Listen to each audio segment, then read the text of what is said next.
This is a right-wing political narrative or story from those who are already enemies of China. So it's not unusual that these sorts of people will find fault with China no matter what China does. Will China's actions expand its influence? Yes, certainly. But remember, the United States could do exactly the same if it was just as generous with its aid and support as China is. China has shared all of its clinical treatment notes, all the experience of doctors and nurses, paramedics, everybody, as to how to identify, how to deal, how we work with it in China. Now it's up to the world to decide if they want to accept some of that or not.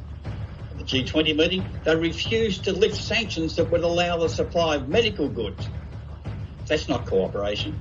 That's not a global approach. And yet, these are the same people who will be the first to use masks made in China when the time becomes necessary.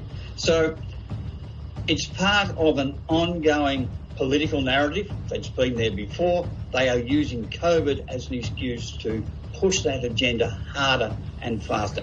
And it is a concern because when people are frightened, when they're worried, then they're more susceptible to this type of story. The best thing that China can do is to continue what it's doing at the moment, which is being generous in sharing its knowledge, generous in sharing its aid, generous in sharing its information. And yes, this will benefit China, there is no question, because China will be seen as stepping up while others have been stepping down. It's the best that China can do.